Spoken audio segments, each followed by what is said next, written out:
Shalom, puji nama Tuhan, Bapak Ibu yang diberkati Tuhan. Kita telah sampai di penghujung minggu ini, dan di pagi hari ini mari bersama-sama kita hampiri Tuhan. Kita akan masuk di dalam I Start With Jesus, di mana kita akan meninggikan, kita akan menyembah Tuhan. Kita akan diberkati oleh kebenaran firman Tuhan, dan juga kita akan menyatu dengan tubuh dan darah Kristus. Oleh sebab itu mari siapkan hati kita.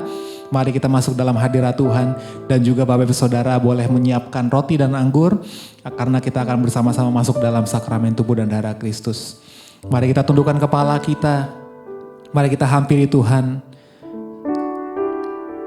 Kita mau tinggikan Tuhan, kita mau sembah Dia, sebab Dia Tuhan yang segalanya buat kehidupan kita.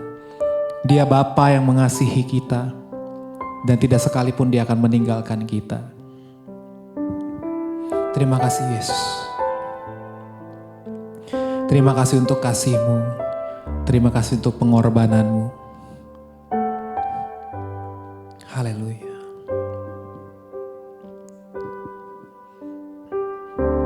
Kau Bapa yang mengasihiku, kuasa-Mu memulihkanku, hati yang baru Kau berikan untukku dapat melihat rencana-Mu indah bagiku. Kau ada di setiap jalanku, hatiku haus dan lapar akan Engkau.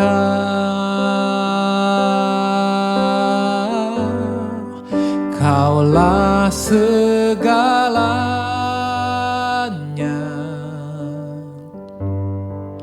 di dalam hidupku.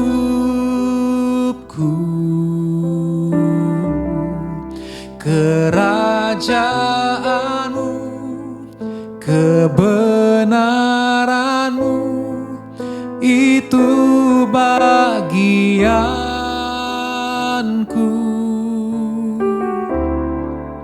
Kaulah yang kupandang selama hidupku.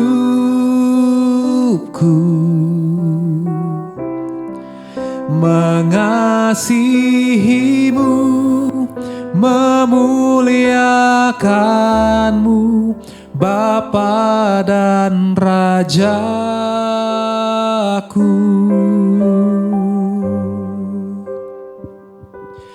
Kau Bapa yang mengasihiku, kuasa-Mu memulihkanku, hati yang baru Kau berikan untukku dapat melihat rencana-Mu indah bagiku.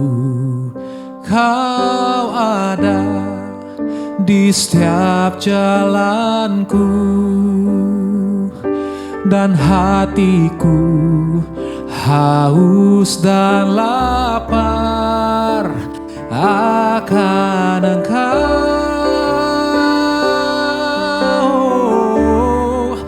Kaulah segalanya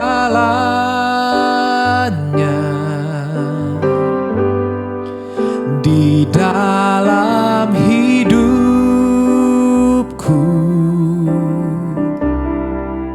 Kerajaan-Mu, kebenaran-Mu, itu bagianku.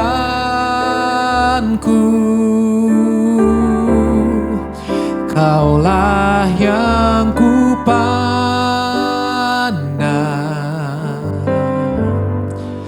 selama hidupku,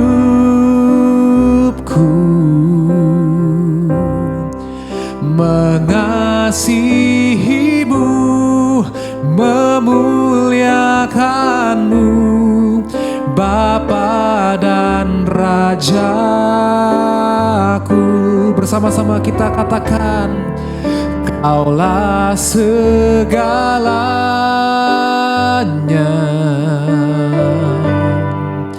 di dalam hidupku.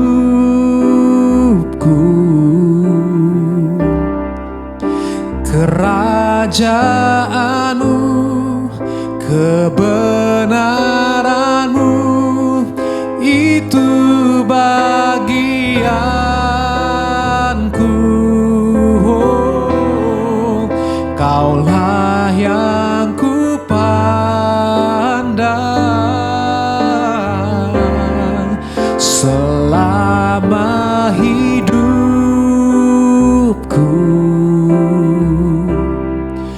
mengasihimu, memuliakanmu, Bapa dan Rajaku.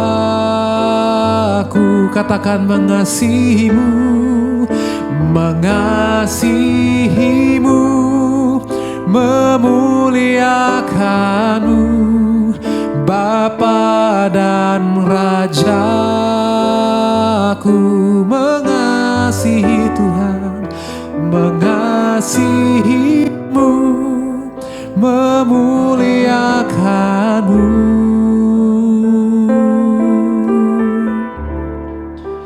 Bapa dan Rajaku.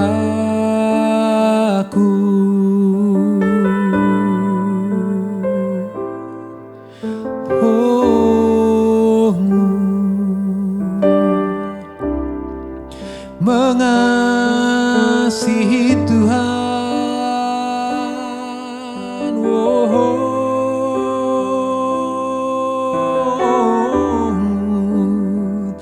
kami meninggikan nama-Mu.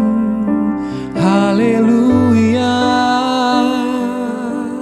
Kaulah segalanya, Kaulah segalanya di dalam hidupku. Oh, Yesus segalanya, Yesus segalanya, terlebih dari harta, terlebih dari segalanya. Hanya Kau satu-satunya, hanya Kau satu-satunya, Yesus.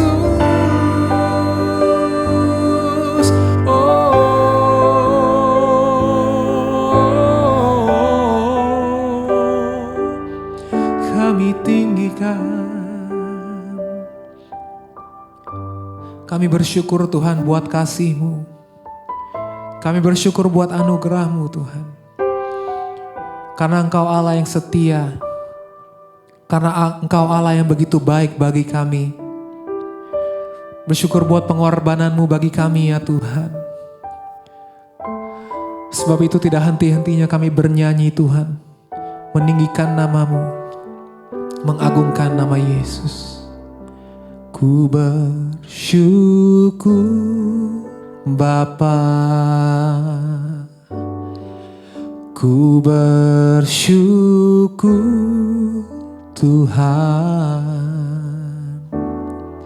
buat kasih setia-Mu di dalam hidupku. Ku bersyukur,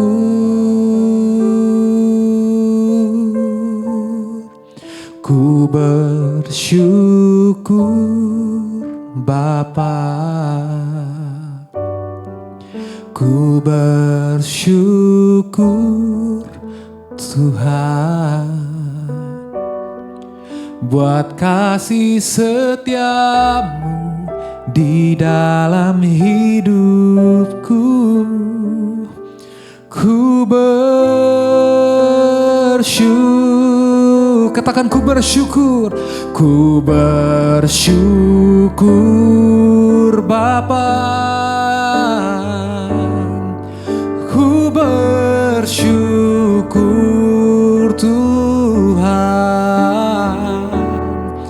buat kasih setiamu di dalam hidupku. Ku bersyukur, kami bersyukur Tuhan. Oh Tuhan, ku bersyukur Bapa, buat kasih setiamu di dalam hidupku. Ku bersyukur, katakan ku bersyukur. Ku bersyukur,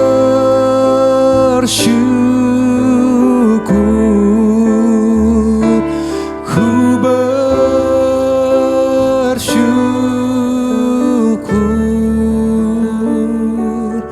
Bapa.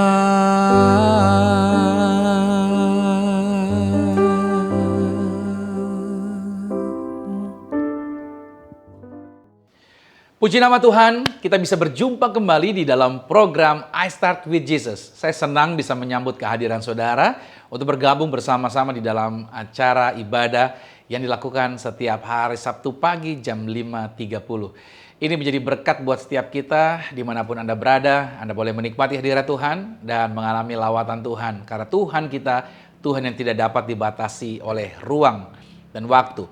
Dan Tuhan bekerja menjamah setiap anak-anaknya, baik yang ada di rumah, di luar rumah, baik yang ada di dalam negeri atau yang ada di luar negeri.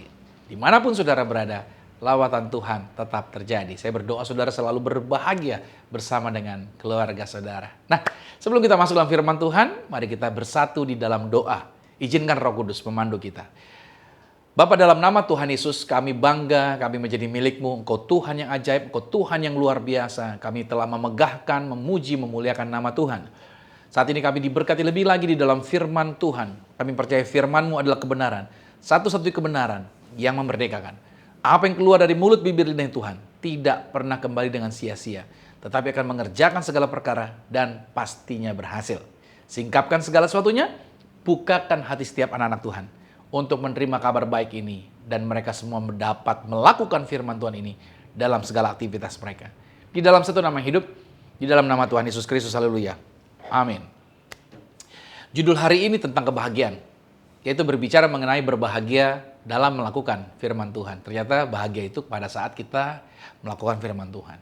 Coba kita cek deh, di dalam Yakobus pasal yang pertama, ayat 22 sampai dengan ayat yang ke-25. Tetapi hendaklah kamu menjadi pelaku firman dan bukan hanya pendengar saja. Sebab jika tidak demikian, kamu menipu diri sendiri. Sebab jika seorang hanya mendengar firman saja dan tidak melakukannya, ia adalah seumpama seorang yang sedang mengamat-amati mukanya yang sebenarnya di depan cermin. Baru saja ia memandang dirinya, ia sudah pergi atau ia segera lupa bagaimana rupanya. Tetapi barang siapa meneliti hukum yang sempurna, yaitu hukum yang memerdekakan orang, dan ia bertekun di dalamnya, jadi bukan hanya mendengar untuk melupakannya, tetapi sungguh-sungguh melakukannya, ia akan berbahagia oleh perbuatannya. Nah, banyak orang Kristen nih ya, senang sekali mendengarkan firman Tuhan. Ya, apalagi zaman sekarang, senang banyak orang yang dengar firman Tuhan. Baik mereka mendengar firman di gereja, mereka mencatat, atau mungkin mereka mendengar firman di media sosial, atau juga melalui renungan-renungan harian. Namun di sini Alkitab mengatakan firman Tuhan itu bukan hanya untuk didengar saja yang enak buat kita. Tetapi firman Tuhan itu untuk dilakukan. Kenapa? Karena Tuhan tidak mencari pendengar yang fasih. Tetapi Tuhan mencari pelaku firman yang setia. Kebahagiaan sejati itu bukan datang dari pengetahuan rohani, tetapi datangnya dari ketaatan terhadap firman Tuhan itu sendiri. Yang pertama kita pelajari hari ini, firman Tuhan itu bukan hanya untuk didengar, tapi untuk dihidupi. Yakobus 1 ayat 22 berkata, "Hendaklah kamu menjadi pelaku firman dan bukan hanya pendengar saja." Orang yang hanya mendengar tanpa melakukan, menurut Yakobus yang dikatakan tadi, itu menipu diri sendiri. Artinya, seseorang bisa saja merasa rohani karena sering mendengar khotbah, tetapi sikap hidupnya tidak pernah berubah. Kalau saya kasih ilustrasi, seperti orang yang sedang melihat wajahnya di cermin, lalu dia pergi dan dia lupa seperti apa ya wajahnya. Itu yang tadi dikatakan Yakobus 1 ayat 23 sampai 24. Dengar baik di sini. Berarti firman itu adalah cermin rohani. Ingat ya, firman Tuhan adalah cermin rohani yang memperlihatkan siapa kita di hadapan Tuhan. Atau dengan kata lain begini, mau tahu aslinya seseorang, tunggu pada saat orang itu membahas firman Tuhan. Baru ketahuan bagaimana dia aslinya. Itu sebabnya, jika setelah mendengar firman, kita tidak berubah, maka kita telah menutup firman itu untuk tidak menghasilkan apa-apa. Benihnya bagus, firmannya luar biasa. Tapi kalau kitanya menutup, maka firmannya tidak dapat bekerja karena kitanya. Nah, aplikasinya bagi kita, jangan hanya terpesona dengan firman Tuhan, tapi biarlah firman itu mengubahkan kita. Karena banyak orang kan bilang gini, bagus lu firmannya, bagus lu cara dia bawa firman, luar biasa. Ya, itu bagus. Kita mengatakan firman Tuhan itu bagus, luar biasa. Tapi firman Tuhan itu yang terpenting adalah harusnya mengubahkan kita. Mengubahkan kita dalam apa? Dalam cara berpikir kita. Firman itu mengubahkan kita dalam cara berbicara kita. Firman itu mengubahkan kita juga dalam cara bertindaknya kita. Amin. Pelajaran yang kedua, melakukan firman itu membawa kebebasan. Yakobus 1 ayat 25 berkata, "Barang siapa meneliti hukum yang sempurna, itu hukum yang memerdekakan orang." Perhatikan kata-kata di sini. Firman Tuhan itu disebut dengan hukum yang memerdekakan. Terbalik dengan dunia. Karena dunia itu selalu mengatakan taat kepada Tuhan itu membatasi kebebasan kita, bro. Padahal Alkitab mengatakan justru di dalam ketaatan itu ada kebebasan yang sejati. Contohnya ya saudara, orang yang mengampuni sesamanya itu sebenarnya dia sedang membebaskan dirinya sendiri dari kepahitan. Sebaliknya, orang yang tidak mengampuni, dia sedang membiarkan gambaran kebencian menghalangi kebebasannya dalam berinteraksi dengan orang lain. Saya pernah punya pengalaman seperti ini, saudara. Suatu ketika, saya dibenturkan dengan situasi. Ada hamba Tuhan lain yang membuat saya tidak ngobrol dengan dia. Jadi situasinya tidak nyaman. Kalau ketemu di tempat yang sama, jadi risih. Jadi kita nggak tahan mau duduk di situ atau kita pindah ke tempat lain aja deh gitu. Selalu begitu kondisinya. Tidak merdeka. Jadi situasi yang tidak mau mengampuni, malahan itu membuat kita tidak bisa bergerak dengan damai. Sampai satu ketika, apa yang terjadi? Pada saat saya bertemu dengan orang tersebut, saya bersama istri dan anak saya memutuskan gini, saya harus ngobrol sama dia. Saya harus ketemu dengan hamba Tuhan itu. Karena dia ada di tempat yang sama yang di mana saya sedang berada. Lantas saya mengatakan bahwa saya tegur dia dan saya rekonsiliasi. Saya minta maaf dan dia juga rekonsiliasi. Dan dia juga mengatakan hal yang sama, minta maaf. Sudah tahu apa yang terjadi? Pada saat saya mau taat sama firman, pada saat saya mau mengampuni orang, pada saat saya juga mau yaitu menjadi sahabat, menjadi pemberita kabar baik kepada orang. Saudara tahu di situ yang terjadi adalah hati saya dimerdekakan. Berarti sebenarnya orang yang taat sama firman, orang tersebut sebenarnya orang yang dimerdekakan.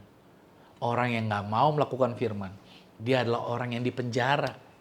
Susah ke sini, susah ke situ, ketemu orang yang bikin dia sebel, dia nggak mau mengampuni, dia nggak bisa makan enak di situ. Karena ada orang yang sama dan lain sebagainya. Nah, hari ini kita belajar tentunya. Kita harusnya menyadari orang yang melakukan firman adalah orang yang menerima kemerdekaan. Sebaliknya orang yang menolak, dosa hidupnya menjadi ringan dan damai. Itu orang yang menolak. Ingat baik. Jadi kesimpulannya, Melakukan firman itu membebaskan kita dari belenggu dosa. Membebaskan kita dari rasa bersalah.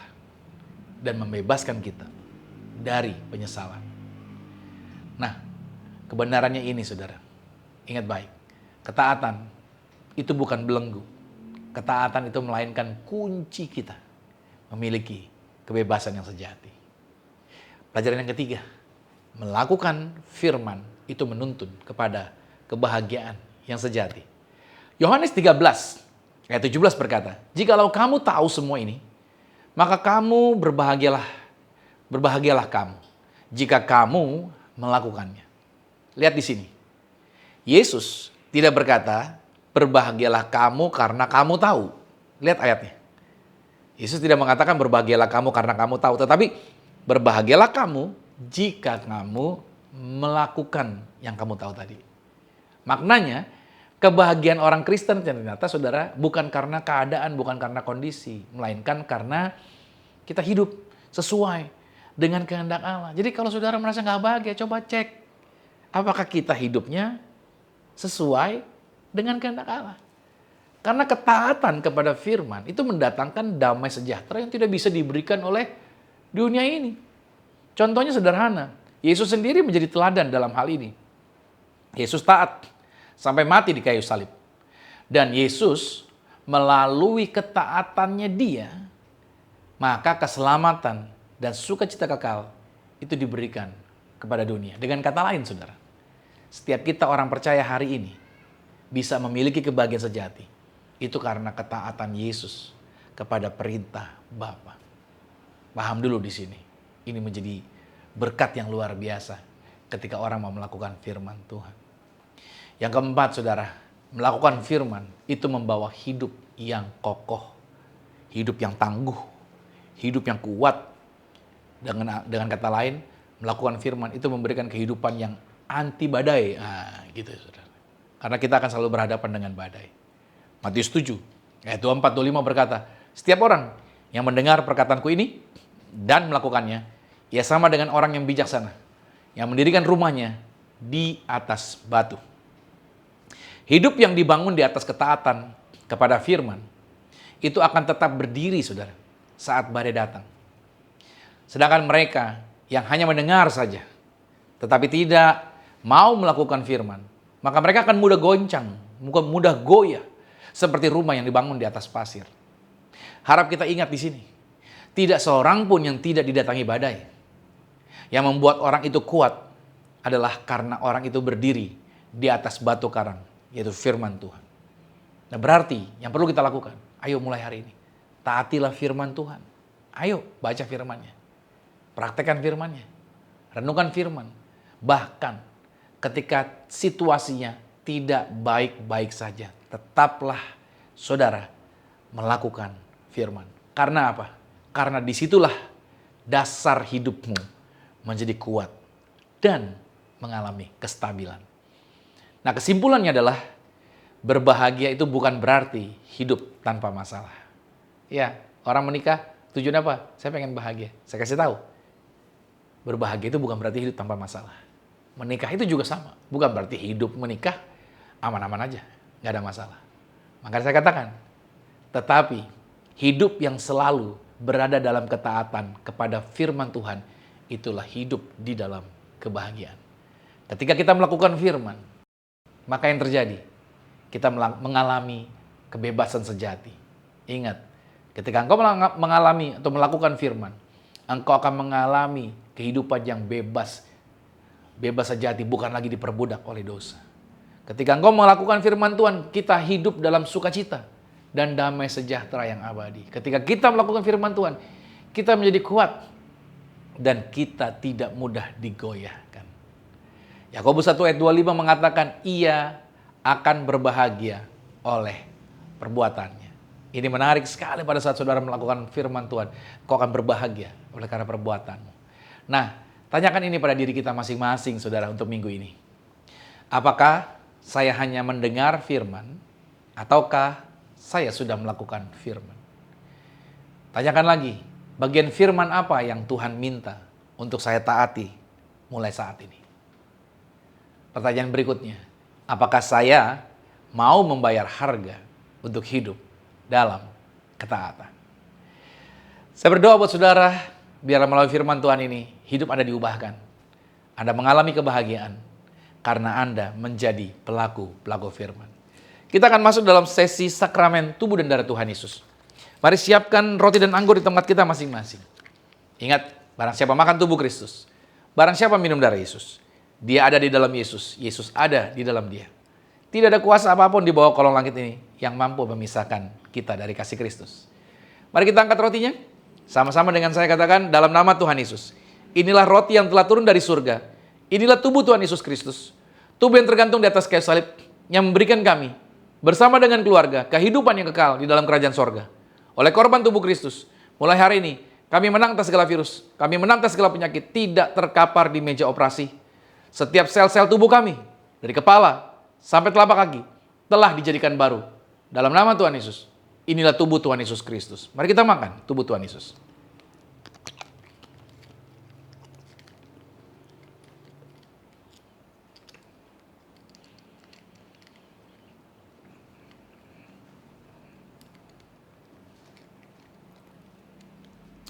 Mari bersama-sama kita angkat anggur ini. Mari dengan iman sama-sama saya katakan, dalam nama Tuhan Yesus, inilah darah Yesus Kristus. Darah yang tercurah, darah yang tertumpah di atas kayu salib sebagai perjanjian yang baru dan yang kekal. Oleh korban darah Kristus, maka mulai hari ini bersama keluarga, kami termeterai sepanjang masa menjadi warga sorga. Punya rumah di sorga, punya rumah di bumi, tidak mengembara, selalu dijagai pasukan malaikat surgawi. Oleh korban darah Kristus, kami dibebaskan dari segala kutuk nenek moyang. Bahkan mulai hari ini kami diberi kuasa menginjak ular dan kalajengking, menghancurkan kuasa-kuasa kegelapan. Rancangan orang jahat tidak berkuasa atas kami. Oleh korban darah Kristus, kami bersama keluarga diberkati. Mulut kami ada kuasa, tangan kami ada kuasa. Apa saja yang kami pegang, yang kami kerjakan di dalam karir, bisnis, proyek, usaha, studi, pelayanan kami diberkati lipat kali ganda dari berkat tertinggi yang pernah kami raih. Dalam nama Yesus, inilah darah Yesus Kristus. Mari kita minum darah Tuhan Yesus.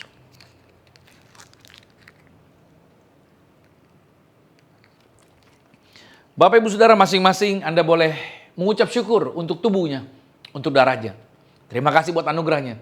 Terima kasih buat kebaikannya. Terima kasih kita diberikan kesempatan untuk bisa menerima kabar baik. Untuk kita bisa memuji menyembah Tuhan. Kita berterima kasih untuk bisa bersatu dengan sakramen tubuh dan darahnya.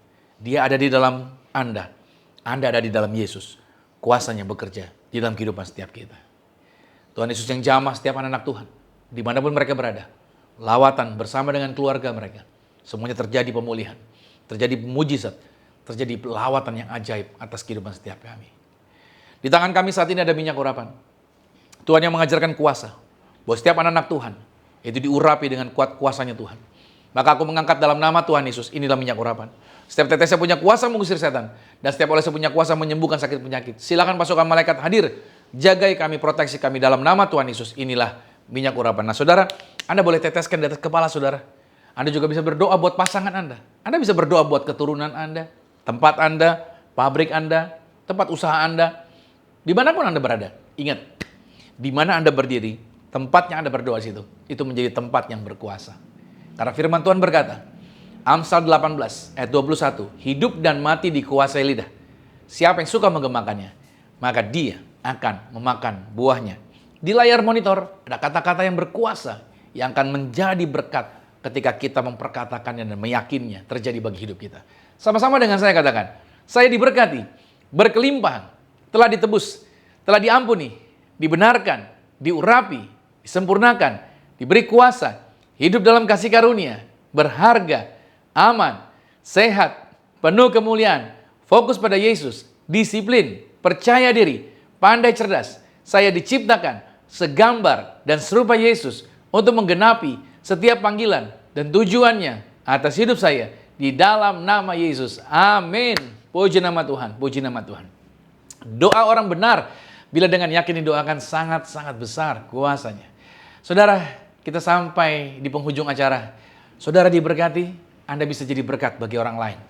Kalau Bapak Ibu Saudara yang baru pertama kali mungkin ikuti ibadah ini, dan Anda belum pernah atau belum punya tempat di mana saudara tertanam, Anda belum bergereja secara menetap, saya, Pastor Romi Matulesi bersama dengan Gereja Zion Church of Christ, kami membuka pintu selebar-lebarnya untuk saudara bisa join bersama dengan kami, untuk Anda didewasakan, untuk Anda dibimbing menjadi murid Kristus yang memiliki dasar firman Tuhan yang kuat dan memiliki pengenalan akan Tuhan secara mendalam.